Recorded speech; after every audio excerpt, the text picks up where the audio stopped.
3, 2, 1. I think we're live now. All right, we're live. So you do. I just be comfortable, obviously. You know, so if you want to Instagram stuff on, do it, man. It's like because it's not. And they're like, oh, it's an interview. Oh crap! I got to be all. No, I'm a Snapchat. I'm just gonna go through and snap like when we're talking. But do it. Yeah. So thanks for coming in, man. Yeah. Thanks for having me. Yeah, it did. As I have learned. Yeah, I know. As I have learned, I'm like, I started doing this. I'm like, I'm gonna this person, bam, bam, bam, bam. I'm like, every 3 days we're gonna do this, and I'm like, the first 15 people. It's like, hey, now this is back in July, I think so. July or August. They're like, December or January look. I'm like, oh shit, that is not my plan. You know what I'm saying? I'm like, for sure, no. Mine too. But thanks for coming in, man. Yeah, thanks. Yeah. So I finally made it. I got to harass you a little bit in the beginning because I'm like, if we threw a wig on you, you would be like the modern day Fabio. Like we could slap you on any women's romance novel and do it would sell like hotcakes. You know, like, we'll get a legal stand out in New York City somewhere and just pawn them off. Dude, you don't have to worry about anything. You know, let's do it. Let's make some money. Screw multiple businesses on and just take a cover. Then it could be blank inside. Be like, no, ma'am, you write your own story. You know, like give them one of those. I've been on a few. I don't know if you know that. Are you serious? Yeah, I've been on 7 romance novel covers now. See, I'm good, man. That's what I should be like the soothsayer. I have a funny story. My grandma's like Betty Baptist. She doesn't cuss, or like if she cusses, she's really mad. But she's one of those people. Yeah. So I did a romance book it was a erotic one, and so she bought the book and she went through from the first page to last, and she scratched out every cuss word in the whole book or every bad word, and then she went back and read the book. So the whole book, yeah. She told me about that. That's how they were back then, though. And she was like, "That's a pretty good book." Yeah. I was like, "Thanks." Yeah, it's not me though. My mom just on the cover. The cover's cool. Well, I mean, it's got to be because it's in every stand and all blah blah blah. So it was pretty cool. Was it photography, or did they go and they do the painting, drawing, oil? What do they? Photography. Okay. Yeah.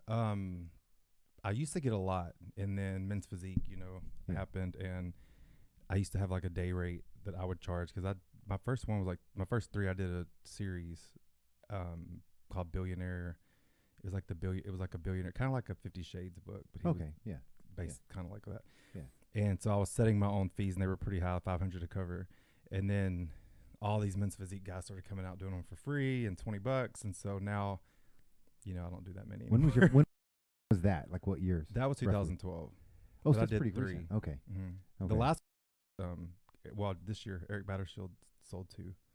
Yeah. Already. Damn. Yeah. Because I'm curious, people in the industry and all that, because obviously I'm ancient. I'm the dinosaur. No. So it's 2002-3 before AMA bought everything. It was I was around $1,000 an hour. Oh wow. Then they bought everything. It immediately went to $1,000 or $1,200 a day. Yeah. Which a day, as you know, could be 18 hours. I mean, fucking, it's all crazy. Right. Then it was about 6 months later, it shifted into that type of a deal. The shoots for free, right, for your exposure and your portfolio. And if you get a cover, it's anywhere from $500 to $1,500, depending on what the magazine was. If you get an editorial, it's like $200 to $500 or some kind of nonsense. Right. And then it went down more from that now to where you're lucky if you're going to do a destination shoot, and they even pay for you to get there now. Right. Because it's so saturated. Yeah, it's a mess, man. Exactly. Same thing with sponsored athletes. It's hard to even become a sponsored athlete nowadays. Because you're officially sponsored with Gaspari, right? Yes. Okay. I am. And I'm actually a paid athlete. Okay. And that was my next question is like, there's only 6 of us. And now are all 6. There's only 6 of us that are paid. Yeah. Okay, yeah, that's what There's only 6 of us that are paid, I believe. We're all the ones that are paid are on their website. But then you have all these other ambassadors. Yeah, ambassadors and reps and all this other kind of stuff. And that's a misconception that so many people have with this industry. They're like, "Oh, I just want to be sponsored. I just want to be sponsored." And that messes us up, or the one look at it as a job that want to get paid for it because we put a lot of work into it. Like if you look at my social media, I take time into doing things. You have these other people that just want to do it for free just to say on their Instagram bio that they're a sponsored athlete. To legitimately tag some kind of bullshit, Exactly. And you're just like, no, man, you just no. And And it's because we have just in the U.S. around 70, and roughly 6 to 10 are paid. Yeah. Paid with any level of significance. If that makes sense. Now, I mean, they get free product and they get benefits, and they need the shows that they get sent to. They get paid and per diem and all that kind of stuff. But man, it's and that's probably how Gaspari is. It's similar. All the companies are very, very similar. There's just not the resources to pay them. Right. If that makes sense. Yeah. And everybody knows Gaspari's business now because it's all public information, and all that kind of stuff. But if you take what his public earnings are and everything, it like, we got to do this, man. There we go. Oh, see, you get a little bit. We need to get the little tripods out. I didn't even think, because I had the one that I attached to the thing up there. Oh yeah. But that's we're good. Yeah, so you're getting like version 7.2, I think, of the studio room. Okay. Because we have a few $1,000s in cameras. Yeah, this is that cool. don't work because I learned all with the photography. So if you know anybody that wants good photography cameras, I got two brand spanking new ones with kick-ass lenses and all this kind of stuff. I'll sell the shit out of it real quick. I'll ask Eric Battershill was at Airbnb, and he got all his stuff stolen. No. So he came to the Olympia with one camera. Beyond an amazing deal for him. I'll send you the specs and forward it to him. And I mean, they've been used never.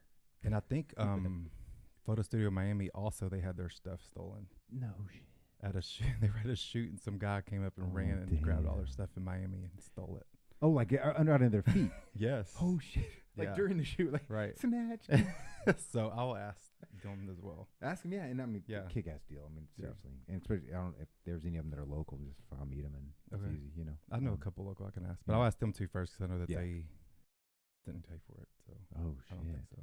Yeah, because they're kick-ass, but they don't work for this. Right. Amazing video, but they won't stream because if you capture all the little focal points and it follows the tracking things, you can't make those go away. Right. And I'm just like, mother shit. Yeah. So that was a waste. Oh, mine? Oh, you can see it? Oh, I can see it, yeah. So there's people, I'm telling them to. Oh, cool. So and this is, later, once we get into it, if you want, is we can take calls. Okay, cool. And then she won't be able to hear it, but that's why I put those headphones there. Okay. Because what'll happen is you'll put it on, and we'll hear them crystal clear. Okay. They won't hear themselves, and that goes, and everything goes through and all that kind of stuff. Cool. Anybody that's watching, both on the YouTube live as well as Instagram, if you want to leave your phone number, they have to leave their phone number, and we'll call them. Okay. And that's just kind of the whole deal. So leave your phone number. I'm watching on your Instagram. Yeah. You don't have to tag anything or anything like that. Just leave it, and we can scroll, and we'll grab people in. I like radio. I do a radio show with Dr. Dawn every now and then. Okay, yeah. You know that? Yeah, it's pretty fun. Have you heard of her? No. Yeah, she's cool.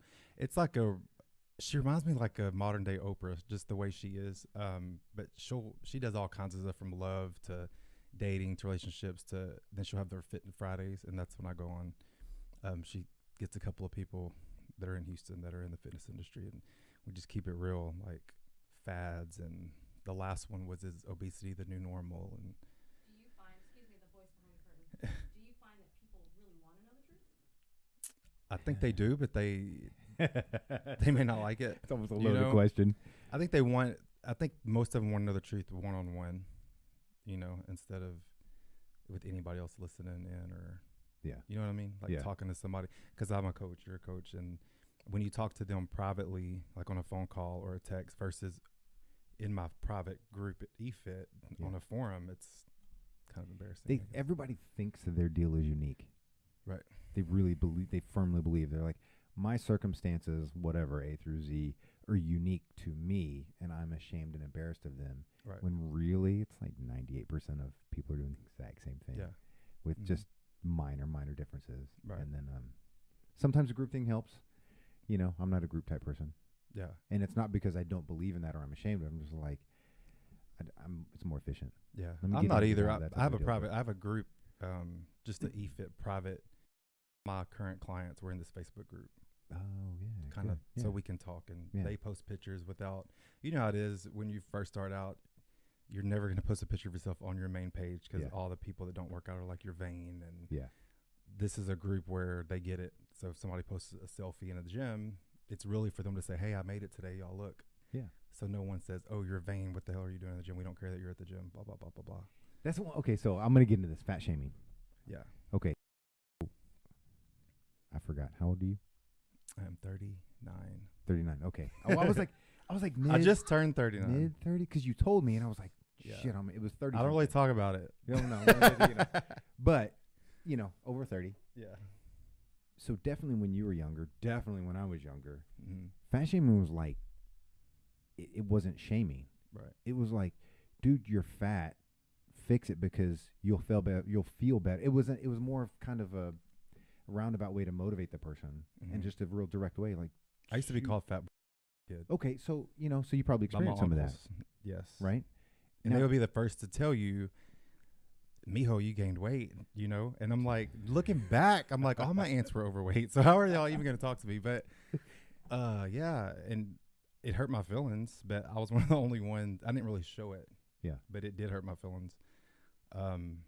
But now, current present time, I'm in my late 30s. A ton of my nephews and second cuts are all overweight, and no one's telling them they're fat. Do you think that helped lead you to a style? Like, do you think that made you a stronger person, even though it kind of hurt absolutely. them, as opposed I was to going through a lot then. I mean, my parents Yeah. got divorced. It was just a bad thing. But Oh, yeah.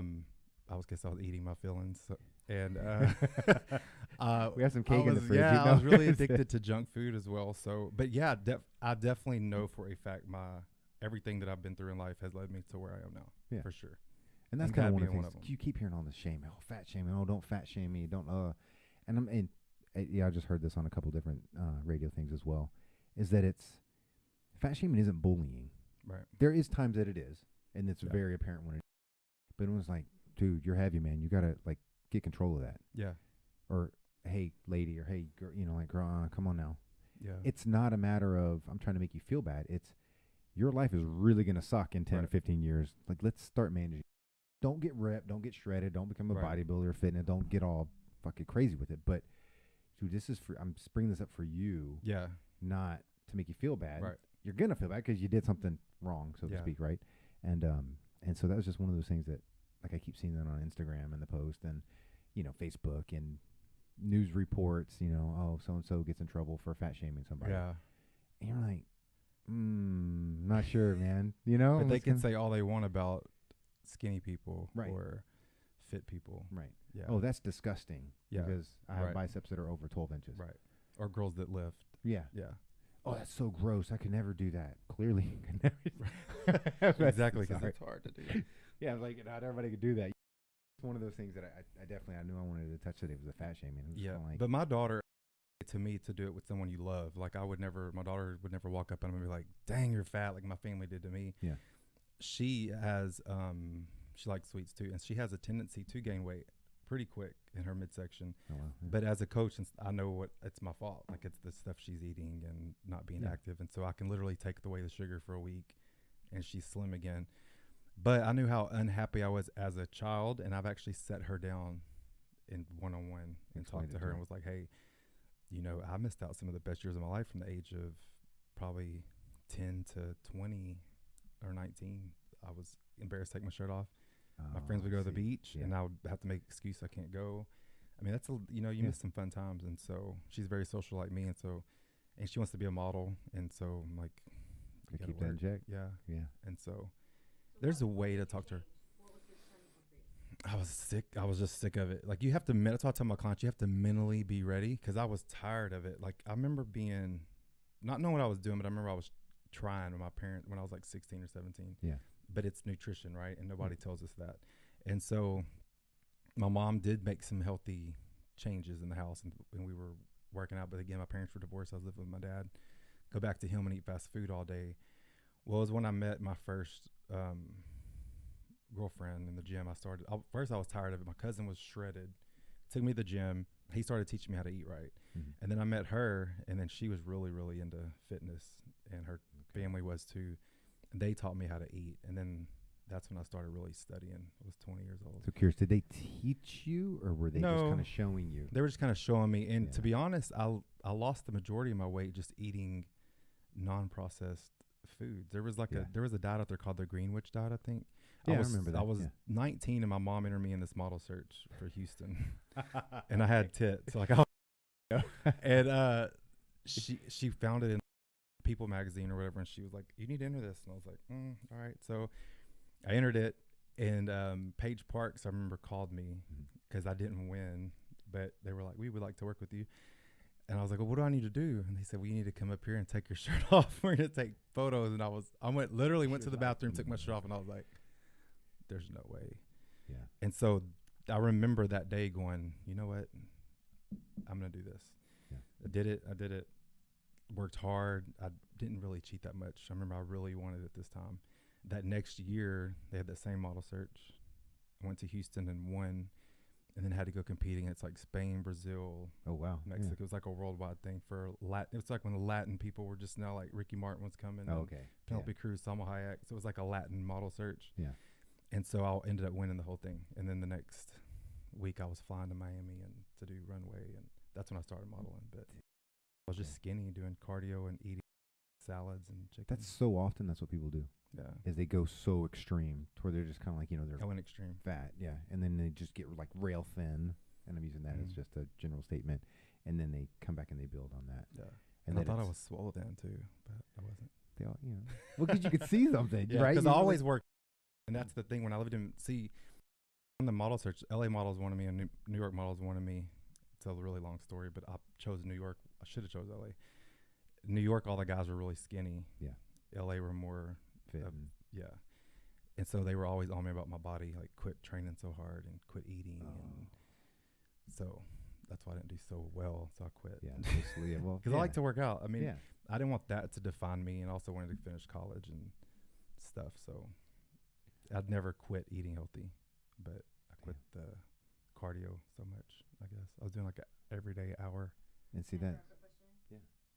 Do you find that culturally, whether it's Hispanic, Asian, everything is centered around food? Yes. Family. And so there's almost the shaming in that sense when you eat healthy.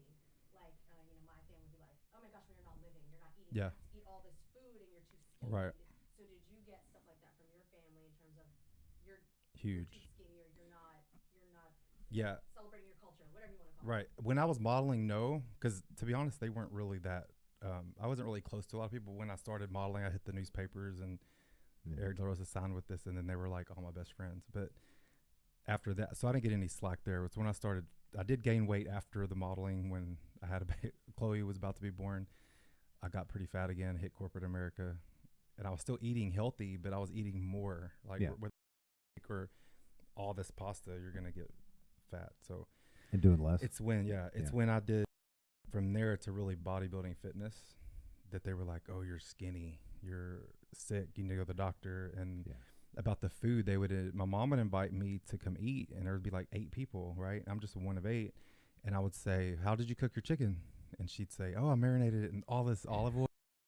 I'm like, "Well, Mom, 1 tablespoon of olive oil is like fat or something." And she's like, "You can't eat it?" I'm like, "I mean, I can't. Like, I hate that word." My dad said that's, "Oh, you can't cheat." I don't want to cheat, but she would literally not cook for anybody and like start a fight. Like, "You're not gonna come eat my food," and like, "Well, never mind, I'm not gonna cook." I'm like, "Hey, I'm just one person. Like, you still have your other son and all these other people that want to come eat. Like, I'm one. I will bring my food. I just want to be there for company." And they would like, so she would take it as rejection. But that's, I mean, Asian community is the same, exact same way. Yeah. Right? They're the same. I mean, went to a funeral recently, and which was cool because they haven't seen me in like 2 years.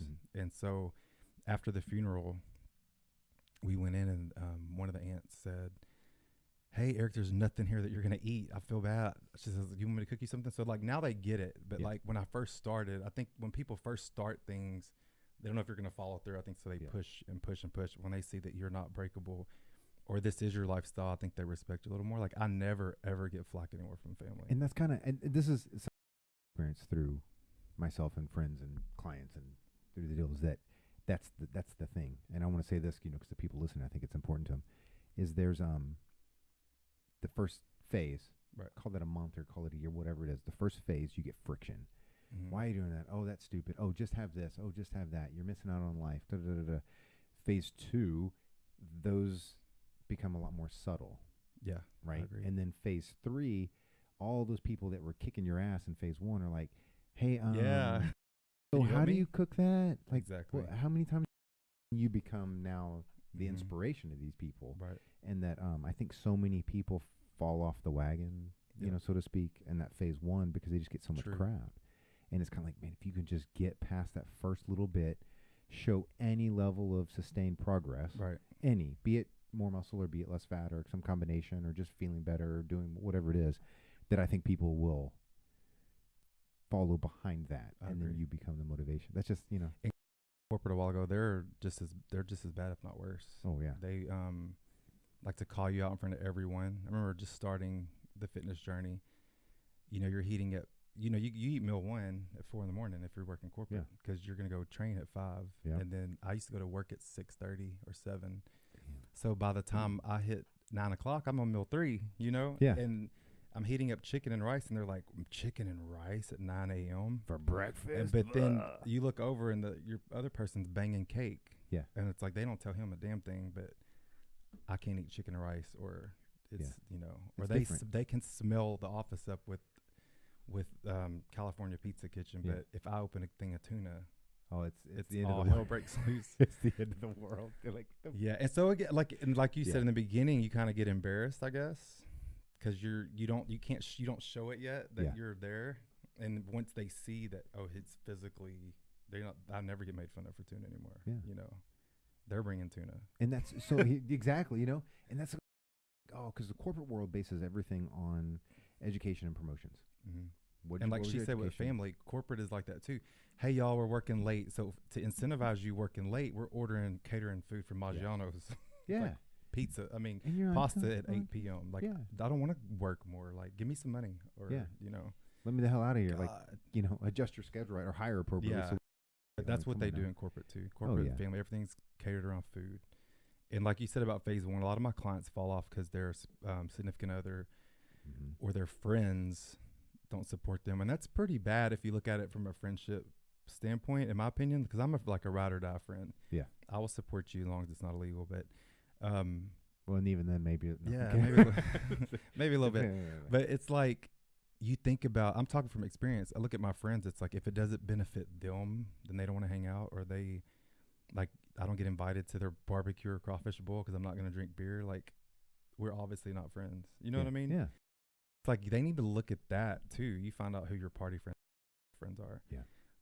When you go through trials and stuff. But to me, it's like fitness honestly has made, I live like, look at you. I mean, your age too. Like, you look amazing, and it's, to me, living a clean lifestyle. That's all it there's is. no, exactly. And Like, clean. who you know, wouldn't people support that? You know? You know, I'm you know, older in aspects, and probably my body when I do all those tests and everything, it's like I'm in my 20s. Exactly. You know, all that kind of stuff. I took a picture of you the other day. You were walking on the street. I was like, can you believe he's 50 years old? And they're like, you're lying. I'm like, I'm not lying. And then so went to the next friend. I was like, can you believe he's almost 50? And she's like, no, I thought he was 26. My friend Brad thought he was 26. And I was like, the I was most like, 30s is the most statement, or the most common statement. I never in my life got that I was over 35 until this week, but it was another dad that was overweight where my daughter was, and so he knew I was probably his age, so he could do math and he was like, so he actually came up to me in Lifetime. I saw you riding your bike with your daughter.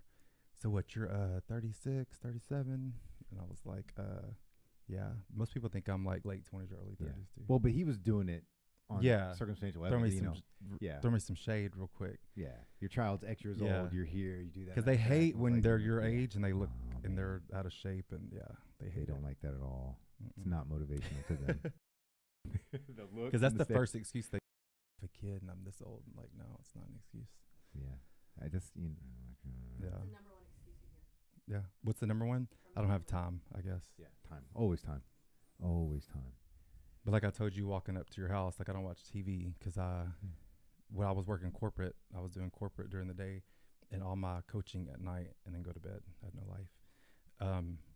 So there's things you can cut out, but I don't think people realize or have good time management skills that I can actually TiVo this show, watch it another day. Half the time. Yeah, and go work out at the You gym. said TiVo. Yeah. Is it TiVo? I know. I just laugh because it was a couple weeks ago I said that too. I was like, you know, something TiVo something, and they're like, dude, decade ago at least. What is it now? DVR now. Yeah, he could DVR it. Devo. But it's true, right? And then bring your DVR and then go to the gym and do your cardio and watch your movie. Well, and all of them, you can do it from your phone anyway. So recording, and then you go wherever you are. While you're doing your cardio, you walk, whatever, you listen to it. Watch it, listen to it. Do but I still try to stress to them, it's mainly the food. I had a call with a client last night. He's working really, because some people do have, let's just be real, insane hours at work, you know? Yeah. And so this one guy, he was a previous client of mine. He actually quit, and he came back. To me, that's good when they come back, because I've had a ton come back recently. And he called me last night. So he's trying. 'Cause the first time he was with me, he didn't call. Nothing. He just dropped off. So he told me he's working shift work on a turnaround. So he'll work 12 hours and then maybe get 5 hours of sleep and get called back because he's supervisor. And I'm like, so you're doing everything you can. Like, you're literally doing everything you can. Yeah. Don't stress about the gym. Focus on your food, and you'll make changes. I mean, so I try to tell him it's really what you eat. And he's not sitting in a desk at the refinery. He's going up and down ladders. And so he's active. Yeah. So he's going to be fine. Right. Yeah. He's very overweight, but if you stay on your food, because refineries are the worst. Yeah. They're always cooking and eating and donuts and always vendors. Bad stuff. Always.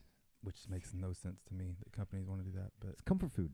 It keeps, they think it's just a psychological feed, and that, so they're going to keep your psyche up, right? And your morale's up. So then you're going to work harder. What they don't figure out is that the blood sugar they're makes them tired and sleep at their desk. Yeah. So then you need more. I've seen it. More. So then, okay, screw it. Put a coffee and soda machine on every exactly. They would bring refinery when I worked at Motiva and Shell before I moved to Houston. Literally, right after everybody would eat the donuts, like they would be sleeping at their desk, snoring. And you're like, and productivity. Let's go. What the hell? That's just one that I wish people would get to. And one of the things, so like myths and crap in the industry. I mean, I know you got to deal with it because I know I do. So it's all of this nonsense. You get the stuff of the whatever Atkins diet, the Mediterranean diet, the whatever this, and Beachbody people this, and take the supplement for this, and blah blah blah blah. It's all of these kind of quick fixes, and you touched on it earlier. Just eat whole food. Right. Like, holy crap, eat whole food. Yeah. And there's so much research out there because like PubMed is free. Right. Right. And so I'm not telling people to go out on PubMed and read 150 hours of research because few people have the time to do that. But go there and just do a search. Right. And one is a big one, is to say, okay, well, what is non-celiac gluten sensitivity do? I don't know. Okay, well, somebody didn't have celiac, but they're sensitive to gluten. Just go type that in a search on PubMed, and you'll see. And just because this was a recent one that I had done, is there's over 600 significant studies on that specifically. And what happens is people have different reactions. Sometimes people will have too much gluten for them and their sensitivity, and it attacks like you literally start attacking your brain. Like you make bad decisions. So in rats, what would happen is that they would actually intentionally go the wrong way in the mazes to get caught by the cats. Wow.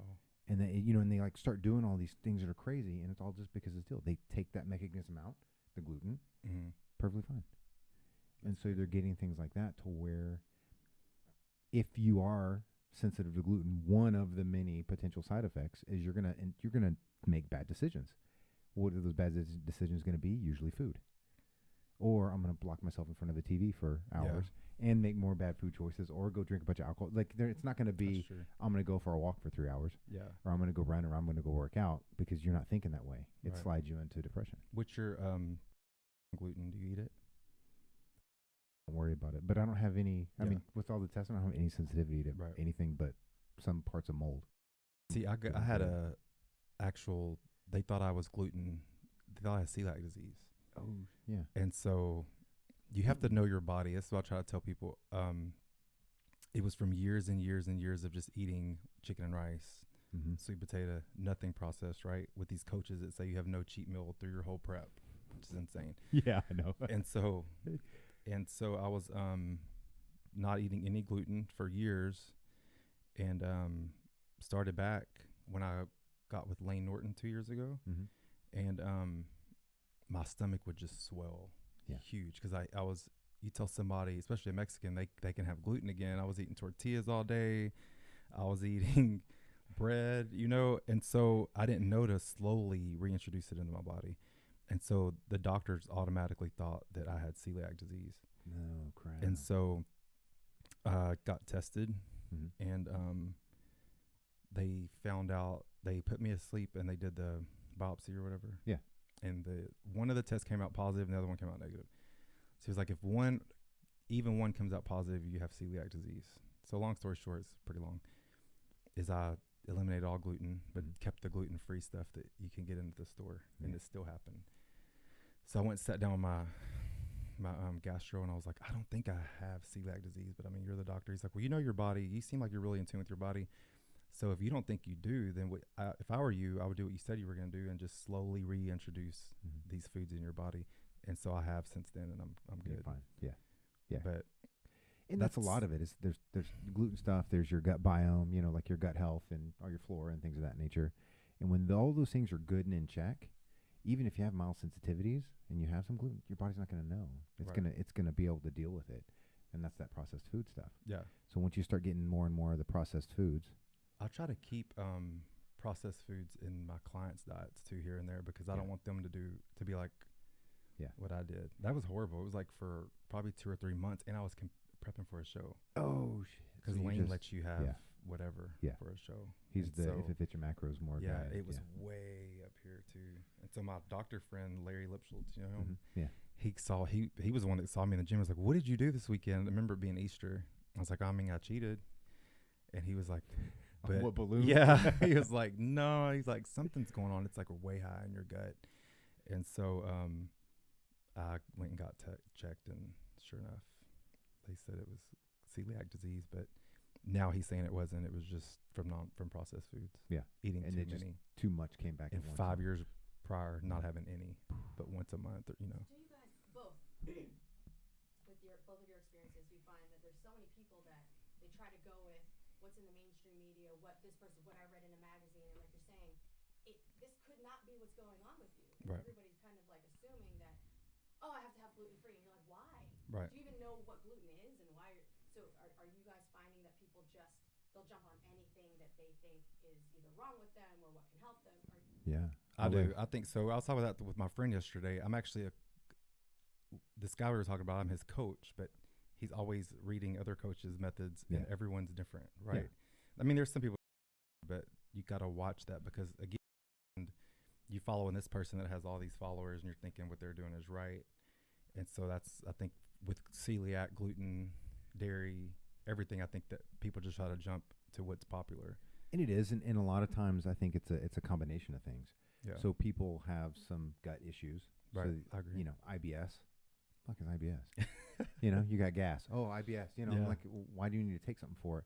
Why not check your gut biome? Why not get you on some good, you know, prebiotics? Get you on some fermented foods. Get you on getting a variety of all the foods and whole foods that you need, right? Right. And then, yeah, sure, let's take some gluten out, and let's reduce your lactose to what's reasonable, and let's do some of those things. Right.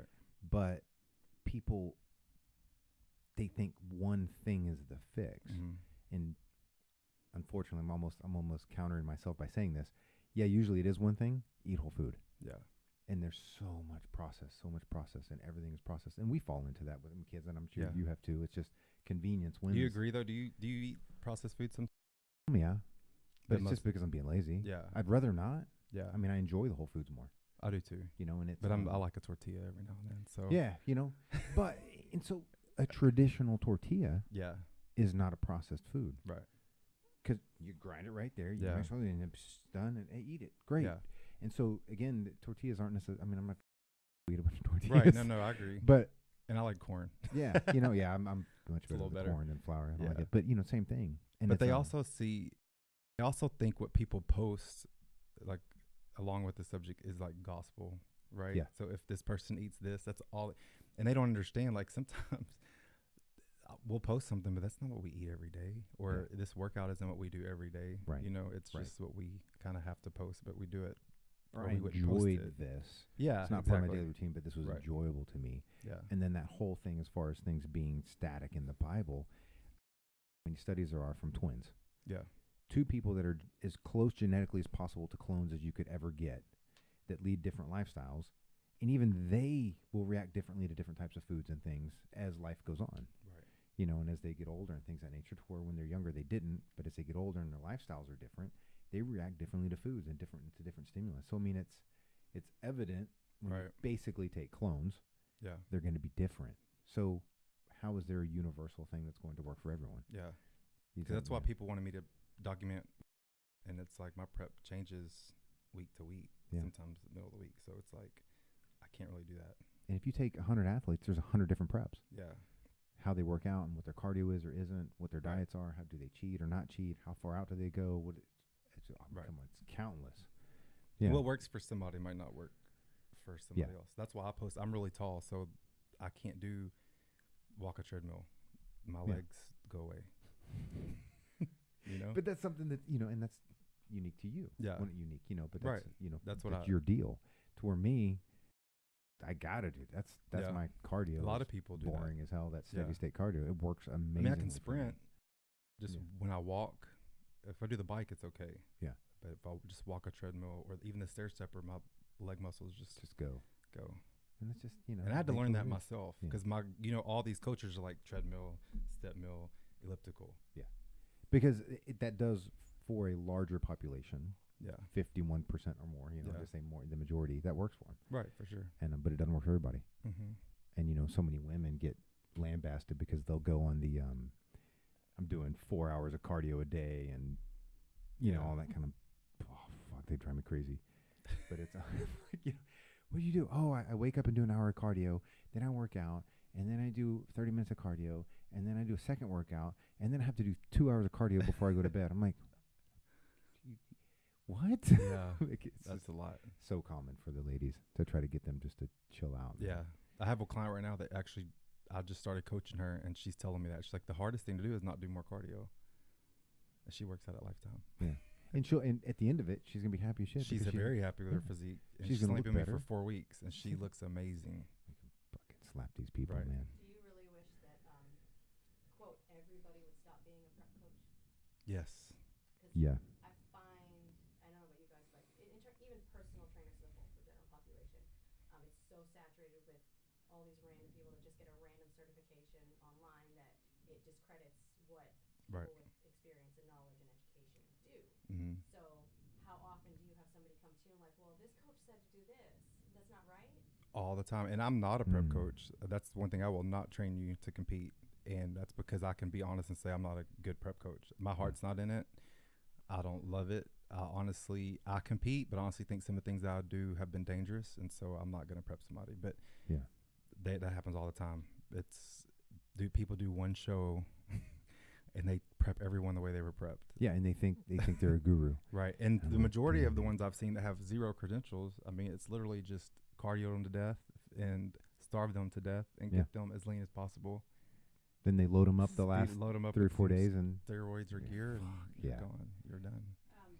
One of your Instagram users is asking, what are your thoughts on fasted cardio during a lean bulk? I like. Well, what's a lean bulk? I don't know. Like a reverse diet. That's what Mike asked. Yeah, so it's coming. Well, we're going to assume that means coming off of a show or depleted state. Okay, so this is my thoughts on fasted cardio, period. I think it works for some. It doesn't work for everyone. Myself, I don't think it works better for, because I've tried it all. I like to eat and then do HIIT. But to me, like if you're coming off of a show, if you're doing a lean bulk, you need to taper off what you were doing. That's just my opinion. So if you were doing fasted cardio for 7 days a week or 5 days a week, then when you're trying to lean bulk or reverse that, you need to slowly reduce your cardio. So you still need to do it. And I would do what you were doing during your show. So if you were doing 5 hours, 6 days a week, 5 hours, 6 days, 5 hours a week, maybe go down to 4 hours for a week or two, and then just slowly reduce it. And I'll drop a little bit of like base science on it. And so I'm going to make an assumption in that when they say fasted cardio means been fasting for 14 hours or more, which is the general rule of thumb. A lot of science says it's extremely beneficial for all kinds of things: your cardiovascular output, your A1Cs, your blood pressure. The list goes on and on. The benefits of it, but the huge but is it cannot be sustained for a long period of time. Yeah. So most of the people with success through the studies and through things of that nature, is they'll go 1 to 3 days, and then they'll go off 1 to 3 days. On 1 to 3 days, off 1 to 3 days, and then they get that benefit. Yeah. So it becomes cyclical as opposed to, I'm going to go fasted cardio. That's my staple. Right. That becomes damaging and detrimental down the road. Yeah. Yeah. Being with Lane, he used to be totally against fasted cardio. Yeah. Like he used to preach about not doing it. Recently, he posted that he is okay with it, Yeah. depending on the person. And that's lame. I mean, Yeah. I love him to death, but he is he will stand convicted Yes, on he something. He will. You know, and But I think it works. and I don't blame him. It's just he's like, I'm going to stand convicted on this until there are 500 studies to prove me wrong. Right. When there's 499, I don't give a shit. Yeah. But when there's okay, that's 500. Okay, I'm good. Yeah. I get it. I'll accept that, and Right. we'll go with it. And that's just his thing, you know. Yeah.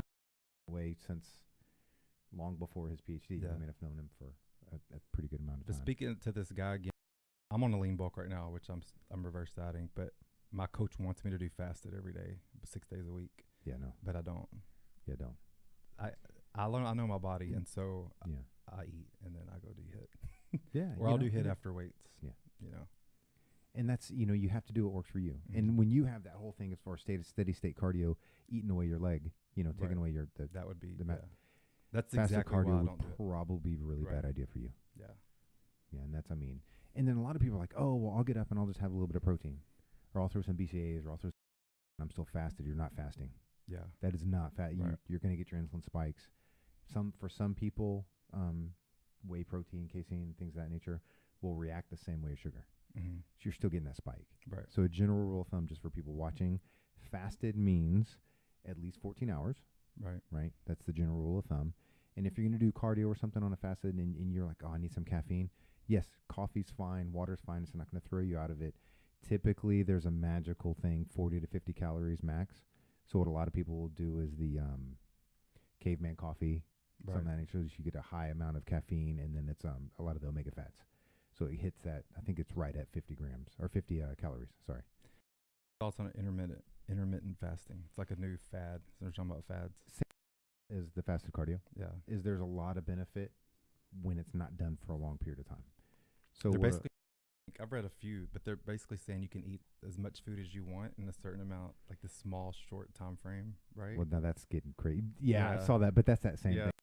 Well, Adkins, just have 6 pounds of bacon a day and you're fine. Right. And it's stuff like that's like that extreme. It's sad though bullshit because with it, people like we were just talking about the people that fall off that first phase. They are the ones that jump to all this stuff, and to me, they just are continuing to beat their metabolism to the ground.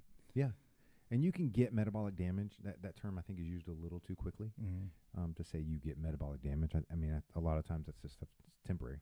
Right. And you do kind of like what you did with the bloat. We'll just call it Yeah. the bloating you had coming off. Is you backed off a little bit and kind of Right. And I think that's how a lot of that goes. But you can create some permanent damage. You can create some issues. You can create things like celiac and stuff like that to where it's going to kind of mess with you for a while. Yeah. Screw with your gut biome and screw with things. But intermittent fasting as a whole, there's a lot of science now that says it's good. Mm-hmm. And there's a lot of benefits. And that goes back to, through a little bit of history into it, you got to figure we've only had refrigeration for how long? Yeah. A couple hundred years? Yeah. By using like shipped ice and things of that Right. nature. So you got to think is that for the majority of humanity, we're hunter-gatherers. Okay? Right. And this is that whole, and I'm not saying go paleo and go all Right. that. I'm not saying all that. I'm just saying that the reality of it is this. We know it takes the quickest, say the shortest term of evolution is going to be 2 generations. And typically that has to do with teeth and skeletal structure. Mm-hmm. So bone density and stuff like that. And sometimes that you can even change within one person's lifetime. Outside of that one deal, it takes 20,000 years for humanity to conjure up and complete one evolutionary step. Does that kind of make Right. sense? Mm-hmm. So we are still within that window because we've only had a couple hundred years of having an overabundance of food. Right. So we're designed to not only deal with, but almost expect involuntary intermittent fasting. Right. We go out for the hunt, crap, no animals. What Mhm. do? We just make some shit work. Does that make sense? Yeah. And we're still wired that way genetically. And so what we're doing is we are basically, when you intermittent fast, is you're honing in on what you're designed to do anyway. Right. We're not designed to have abundance of food all over the place Yeah. yet. We'll get there, Right. but we're not there yet. Yeah. And that's one of those things as far as I think why so much science is starting to support that now is we can test things on the genetic level. We can track history. We know the history. We've got recorded history now. Like we can do some of those things and make educated guesses on Right. it. Yeah. I agree. And that's so intermittent fasting is good. Just not all the time. Yeah. Don't say I'm going to do it for 2 weeks straight or some Right. kind of nonsense. Yeah. Okay.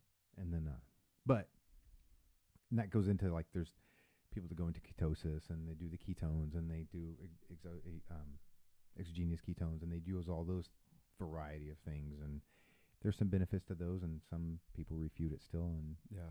some of those the science is still out on it. Nothing's definitive. Right. And that comes into the whole volumes of whatever. Fuck it, it will keep going and going. I don't want to go into everything. And so keep it surface, if that makes sense. Right. So, okay, so tell me. These are the things that I want to know. We talked about some of this. So I say what I want to know. I want to share with other people. If that makes sense. So you have your education and your corporate world experience was finance with mostly oil and gas? Yes. I have my bachelor's in business finance. Mm-hmm. And then I went to work straight away as an accountant for this electrical construction company in Beaumont. And they dealt with a lot of oil and gas companies, Okay. Diamond Drilling, Transocean. I was trying to move to Houston because I was from a really small town. Everyone in Houston had to have a CPA or MBA. So I went back to school to get my MBA a year later for business finance. While in college, ExxonMobil recruited me. And so I worked for them for about a year. The hurricane happened, the plant shut down, so I came to Houston finally. I worked for BHP Petroleum. So yeah, I've been oil and gas for about 10 years experience now. Okay. But you're not now though. No, I was laid off Look at you. in May, which I think was a blessing in disguise. I hear that a lot from people. Yeah. But because a couple years ago I started realizing how much money I was actually making from coaching, and I owned a mustard company. And then I did have a jewelry company, but I no longer do that. Yeah. And so I was, during tax time, I had to say, oh, wow, I'll make all this money. And then I'm working this corporate job too. But growing up poor, I didn't want to let that go. And so, because that's, how it is. Yeah. Being a coach is like cyclical, right? Yeah. I mean, this year has been the first year it's been really steady. Like I've had 50 to 60 clients every month, which has been great. Yeah. Sometimes it was 50, then 30, how it is. And so I didn't want to quit. And then so I got laid off in May and wanted to enjoy the summer. And you've been traveling all over the damn traveling everywhere. And because I used to also teach a boot camp. I mean, I was doing so much. I don't know why. Now that I look back, I'm like, how did you not need anxiety medicine? Yeah. But I went to like a life coach therapist, and they were like, you need to focus on your top 3 money makers. That's why the jewelry company's longer here. Yeah. So Patsy G and then training is what I'm doing now. And it was my corporate job. Yeah. And there's so much I want to do. I'm sitting back. I was telling y'all there's a franchise I'm thinking about opening. And I was just telling y'all I got a call last week to go work at Shell, possibly. So, I mean, I would love to work at Shell. Because I love finance. Like, people are like, why do you do that? I mean, it's boring. But, like, when I worked at BHP, I loved it because it's a different role, different company. But, like, Jacobs, where I was, I hated it because I sat in a cube for 10 hours a day. Yeah, that's nonsense. So, it's just, I guess it depends on the role you have and the company you work for. But I'm totally not built for corporate. Me either. And so, I don't know why I want to go back. But I guess it's growing up poor, that's in my head. Like, you need stability. You need this. You need this. You need this. Yeah. Instead of really just following my heart and opening my franchise or a training facility. So I mean, I'm doing well without all that, but it's just... With the online training, right? A lot of people do that. Or a lot of people, I'm going to say a lot of people do that, but a lot of people try to do it and then fail. And then I know a few people, I'm not going to name any kind of stuff, that are amazing with their knowledge and applied tactics and schedules and things of that nature. What's something you kind of found that works as far as I feel like I'm a good coach, period, because I've had so many bad ones. Does that make sense? Yeah. And I don't want to be like them. And I've had some of the best of the best. Meaning, Lane was, if I wanted to have a phone call with him, he's $500. Damn. I don't know if you know that. For 30 minutes. It's crazy. So we need to call him? Okay. No. Okay. And so just receiving feedback from them weekly. My clients have my phone number. They have my email. They can call me anytime they want. I'm very thorough. I have these questions I need answered every week. So I'm really in tune with them if they want to be. There's the ones that never contact you after they pay you all this money. Yeah. But that's them. So I feel like that's a difference about me than other people. Also, my heart is in it. I truly care, or I wouldn't do it. Because when I was working corporate, I didn't need to do it. Yeah. I didn't need the money. I wanted to do it. Literally, it's going to sound cliche, but I get more satisfaction out of helping someone and hearing someone say I gave them their life back. Because I used to be that fat kid that had no life. And know what it feels like to finally love yourself, like yourself, and feel good about yourself. And so I get like teared up sometimes when these women that are in these abusive marriages and have nothing, and they get their self-esteem back and get their life back, or get out of the abusive relationship.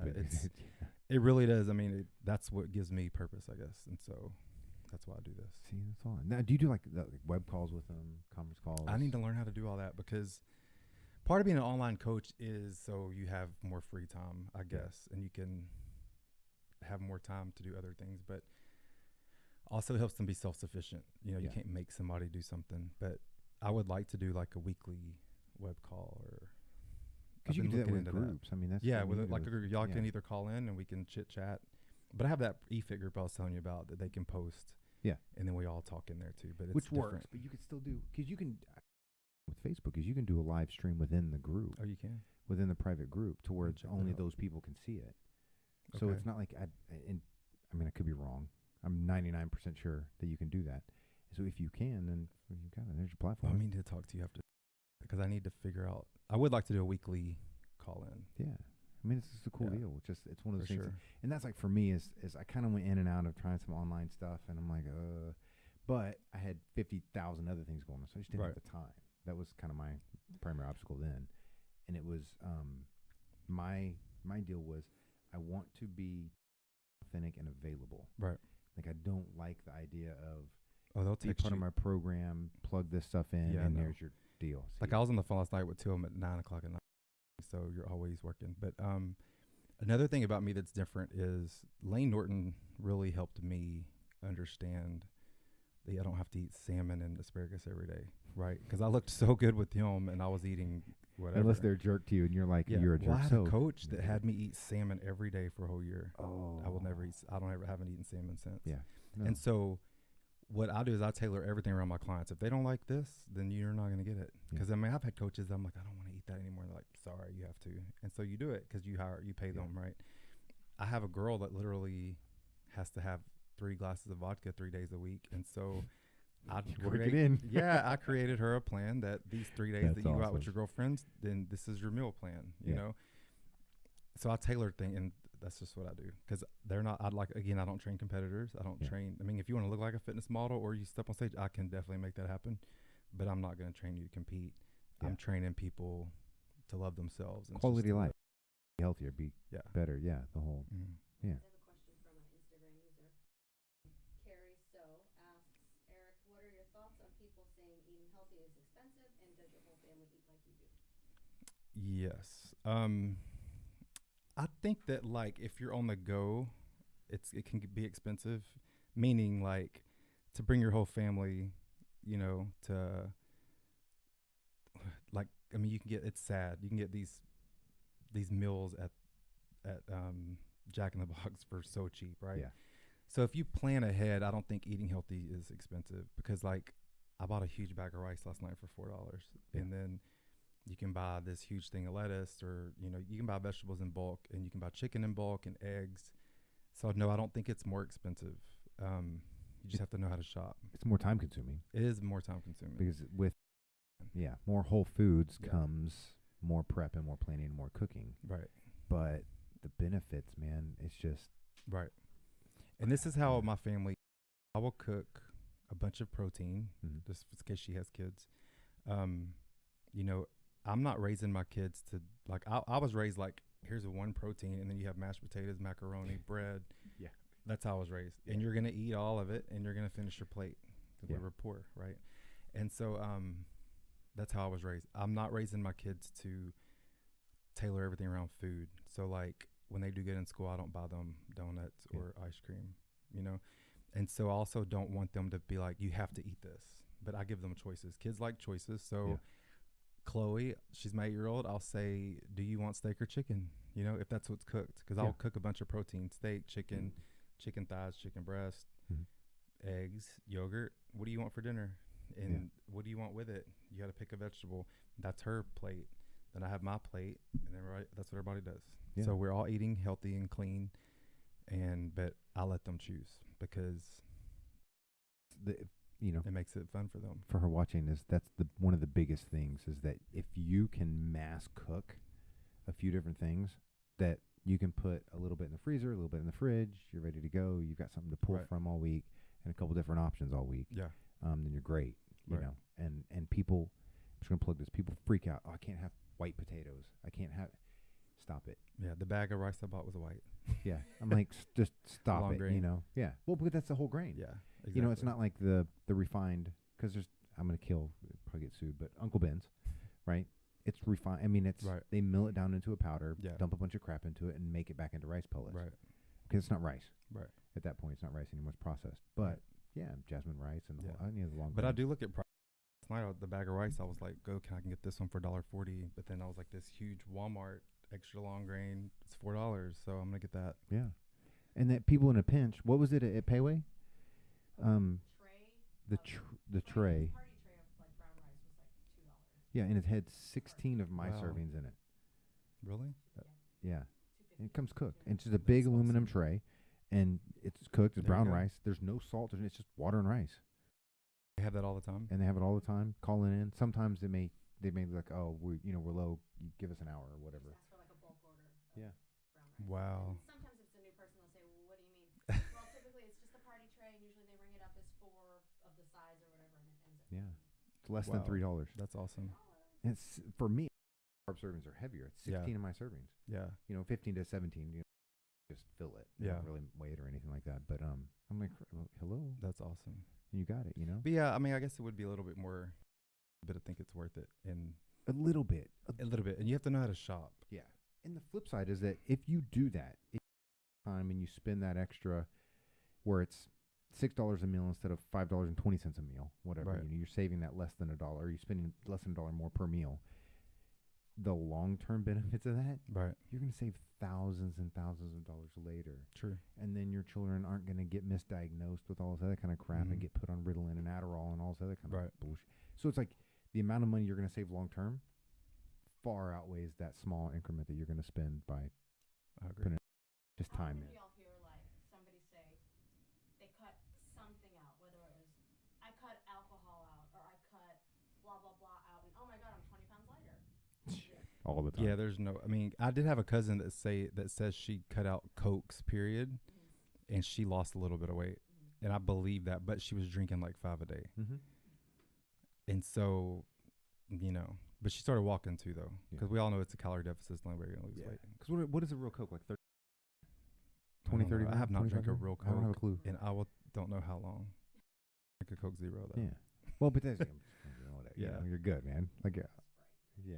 Once in a while, I'll get like a Diet Root beer or something. I can't watch a movie without a diet drink. Get it. What's your favorite movie? Oh, that's a good one. I don't know. I love to go to the movies. Like I literally watch anything. Okay, yeah. We're like Marvel. I think that's the only thing we ever go to the. Yeah. Yeah. Luckily, they come out. I like serious movies that makes you think, but I like comedies too. I like to laugh. Do Yeah. you and your wife have the same taste in movies? No, I mean. No, because I like horror movies too. Yeah. See, horror. I can't like horror movies.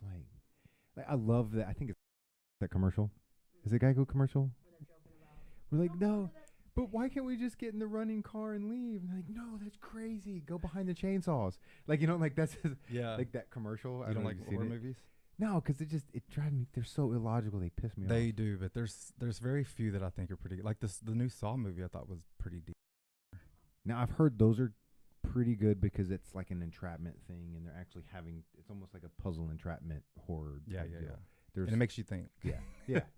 Like that, and then Annabelle was pretty good too. I don't have to go to the movies by myself. Or with a buddy. So you can scream. Was in a movie called Crazy Meets Karma, but I only had like 3 scenes. So did you like it, or was it? I did. I really did like it. I probably need more. I never wanted to like be in the spotlight. Like even when I was modeling, I moved back to have a normal life. Mm-hmm. But things just keep happening. Like the lady saw me. I was used to write an exercise column in Houston, and she saw my picture and was like, "I need this guy in my movie." Found me on Facebook, contacted me, and then I did 3 scenes in her movie last year. So I mean, if things happen, so after that, I was like, that would be really cool to do. So did you have to test and everything, or was it kind of like you go do a reading? And I went and met her, and she's like, "You're in." That was it. All right. She even wanted Chloe in it. She's like, "Your daughter's so cute."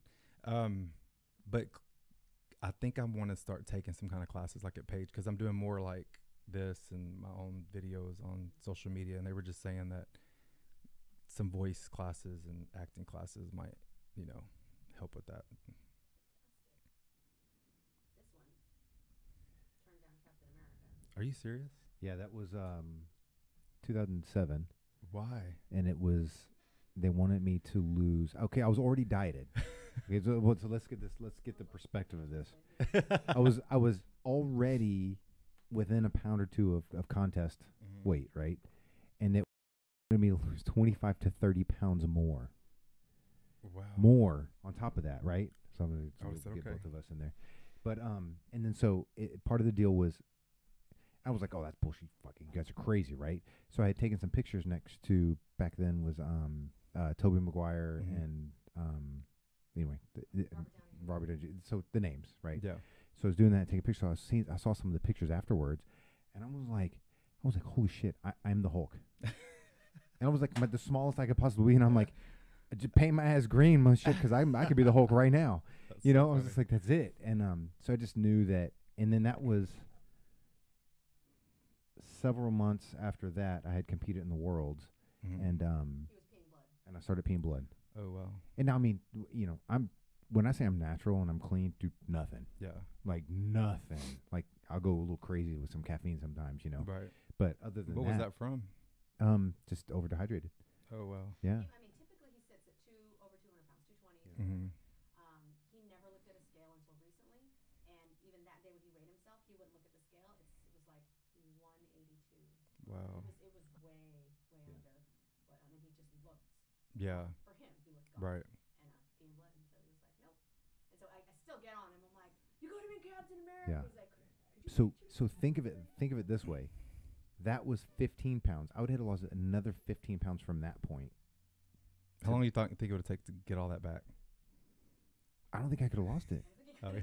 Like, because I mean, like, literally, I'm like Oh, yeah, I got shredded on stage, dehydrated, shredded, and I had another 15 pounds to go. It's so funny being in the Like- fitness industry. We went to see Thor. Yeah. And it was like 8 of us. They all work out, and they were like bragging on Thor. They were like, you would think he'd be more shredded with his shirt off. But you got to think, Right. the general Only the population, fitness- exactly. they think he's a monster. Exactly. Yeah. I get "Oh, in the he's airport. I crazy." get patted. When I go into the thing, it shows that I have things on my shoulders and my chest. Yeah. And it was the third time I went through. I'm like, why is it always? She's like, it's the average person. Like you're Yeah. not average, and so they think that that's like You got to check it. It gets flagged you. some Yeah. bombs or Just something. I extra don't know. mass. They grab his like lats and stuff. Well, and then It's I pretty get funny. so the But stupid short story. not to be mean, really fat people don't. That doesn't go off for them. It's a different density. Yeah. It doesn't scan the same. It's crazy. So stupid thing for me is I have shrapnel embedded into my rib cage, right? Mm-hmm. So every time I go through those scanners, I got to get the pat down and a lot of times the wands. Oh, yeah. And so there have been a couple of times where I was borderline, had a legal case against them for holding me and Wow. almost to the point of abusing me and pushing my buttons intentionally. Dang. Because I told them, I was just like, shrapnel, Yeah. I don't need to be in this closed room. They're like, I'm in like a 3x3 little room, and there's like 2 other people in there, and the one lady that comes in, and she kind of like nudges me, like a little like Yeah. poke nudge, and I'm like, I gotta get out of here. I have PTSD. Like Right. I've got shrapnel in my rib cage. Do whatever you got to do. Just get me the fuck out of this room. Mm-hmm. There's no reason to get aggressive. And I'm like, oh Yeah. crap. That's Do you what ever I'm saying. find that though because you're big? Yes. I'm like, really aggressive? all the time. Oh, calm down now. I'm Right. like, no. I'm calmly explaining to the Right. situation. Get me the fuck out of here. And they're like, oh crap. Somebody's gonna die Right. today. I'm gonna be on the Yeah. news. Oh shit. And I'm like, all of a sudden, I still have a flight to catch. I've still got to go to work. I've got all the, Yeah. yeah. I'm like, motherfucker, those scanners.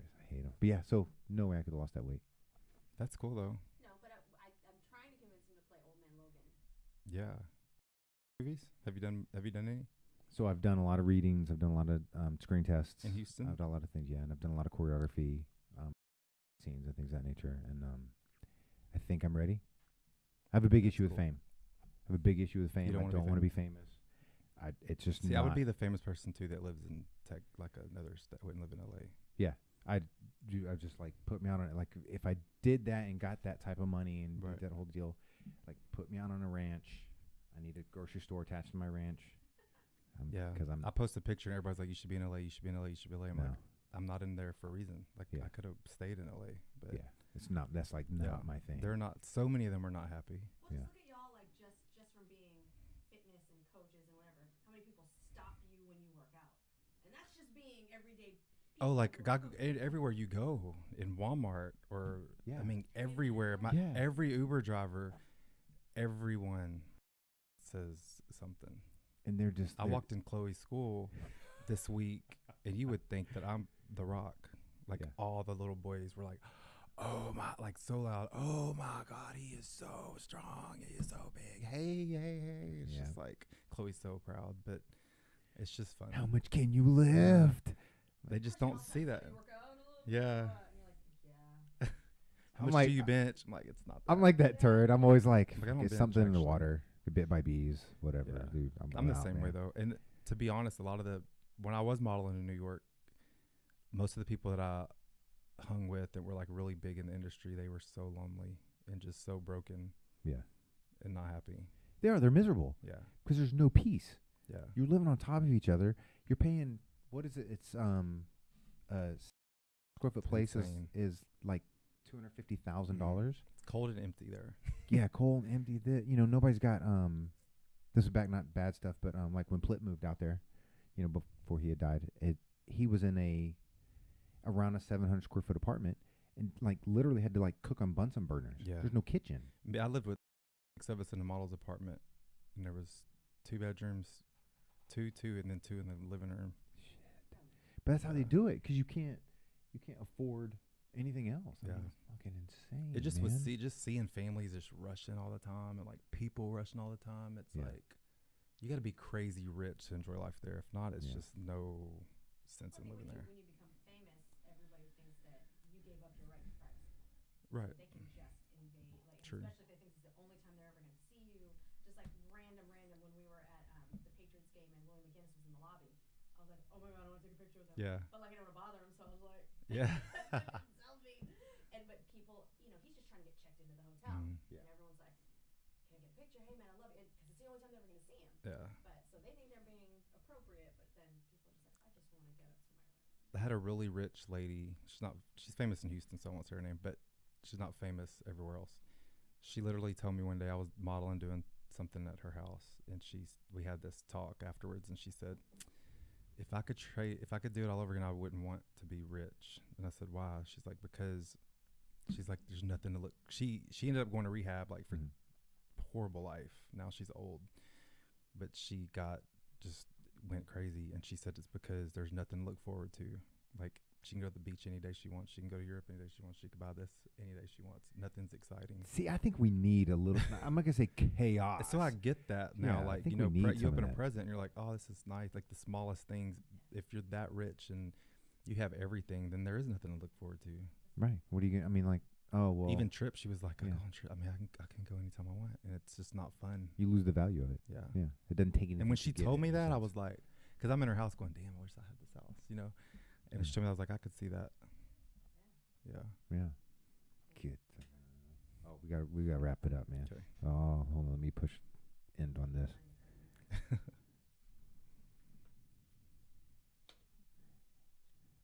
Do all that kind of stuff. Any parting words? Is there anything? 2 things. What, if possible, what is one thing people would be surprised to find out about you?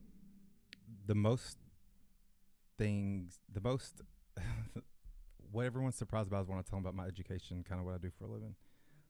First, it's just like a stereotype. They see me and they don't think, I guess I'm smart. But that I'm an MBA in finance, and I've been an accountant and finance analyst for 10 years, and had a 3.9 GPA in grad school. Issue sometimes being pigeonholed, maybe it's just a fit guy who. Yeah, and yeah, that too. That's you told me 2 questions. That's one of the ones I wanted to avoid. The question no, he said, "What do you want to avoid in life?" That was one of the questions, and so that's what I wanted to avoid, is just being that. Because like you said, there's so, like, I have some friends that's all they want to do is work out. I'm like, and I say that on my social media all the time. Like, you think that's my most important? It's not. Like, that's way low on my list. Fitness for me is just for fun, you know. Yeah. And to me, good things happen to me because I do it for fun. It's not what I'll wake up in the morning to do. Yeah. And so that's what we're looked at, is all he does is go to the gym, eat and sleep. That is absolutely false. But don't let people take away the amount of dedication it still takes. Oh yeah, for sure. I mean, it's for I still fun. work You hard. enjoy it. It's still hard work. Yeah. It still takes dedication. It's still all those. I'm the same way. I get pigeonholed the same. Yeah. You're like, But it feels good for lately, I guess, people, because they know I own a mustard company and I'm always posting about it on social media.